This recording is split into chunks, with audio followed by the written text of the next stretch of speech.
Lisa F. Coach, how do we determine which story would apply the best to their need? I love this question, Lisa F. Okay, so number one, let's make some assumptions. If you're preparing for an interview and you don't have a job description, then you're looking at the highest level. What kind of team am I going on? Based on my history, generally, what are my goals? What are the problems? And what's the most illustrative story I have that shows them I could achieve those goals by overcoming most of those problems? General. Specific, I got a job description. The job description is going to list likely the responsibilities. Go to the responsibilities first.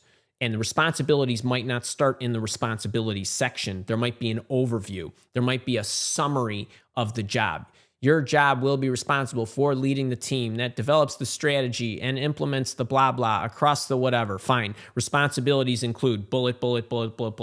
Then you're looking at the bullets. First thing you do is you look for the function that you're going to perform. Folks, write this down, man. Write what I'm saying. This is your formula. The functions you perform are why you get hired. They're hiring you because you can do something specific, as opposed to how you are. You get hired for what you can do. You get fired for who you are, okay? So when you get hired for function. She can develop the strategy, the roadmap, and roll it out. Okay, that's the function. Okay, then when they say nonsense like needs to be miscongeniality, needs to be a team player, needs to know how to lead a team and all that other stuff, okay? Those are things they will pick up in the undercurrent of everything you say related to the functional stuff, okay? So when you look for the functions, you want to pick a story in your background that illustrates you can do the functions, okay? That's the number one power story. How many of those functions can you tick off in one story? So as an example, I was coaching an HR woman once, and she had established an overall program that took her years, okay? Years to do. Everything from the recruiting was bad. We weren't getting the right people. They were put in place. They didn't have, they didn't have career development models. The employee satisfaction was terrible. Okay, I want you to imagine every broken HR problem. Okay? So when she reads the description, it has every section. We need you to come in and lead the HR team. And it had all this stuff. And you're responsible for working with the hiring official, and you're responsible for commercializing this, and you're responsible for the HRIS system, and you're responsible for recruiting and blah, blah, blah. Okay. So I said to her, forget the resume, forget the anything. Hello, how are you? Do you have a story where you've done all this stuff over some period of time? She says, yes. So we're going to work that story because you're going to compress 3 years into 3 or 5 minutes. But you're gonna streamline the story and only highlight the things that matter most, that are the most important functional aspects of what they need. Now, if there's so many of them, they're not all created equal.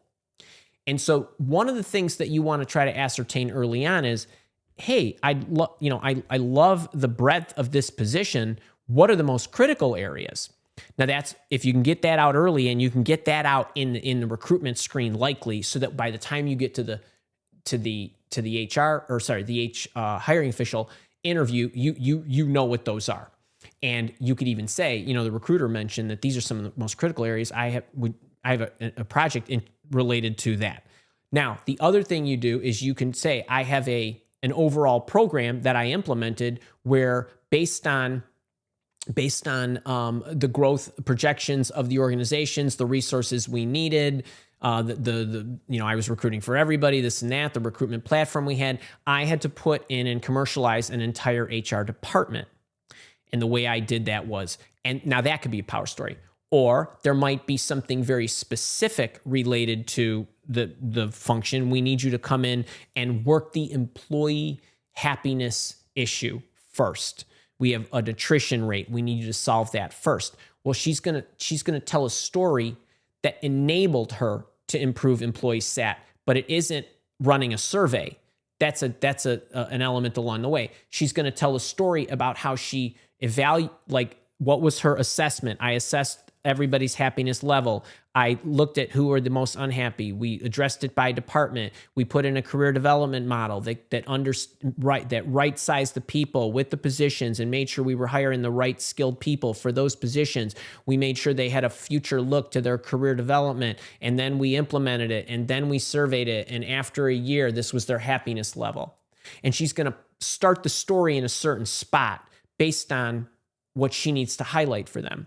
But the point is, if you have a job description, you're looking for the functional aspects that you're going to perform, and you want a story that includes as many of them in one story as possible. That's how you know it's the best power story. And you might say, well, it was really 2 projects. Well, was it 2 projects, or did you just do one after the other? That's one project sandwiched together, if that makes sense. So there are many different ways to think about this. Some of you might not have exact bullseyes, in which case you're going to have to figure out what your best analogy is. There are many different ways to do this, but many people have something specific that will perfectly fit the type of role that they're going for, and others will not. But again, then it's going to depend on what your background is, what your experience is, what kind of position you're going for. So a number of different ways to do that.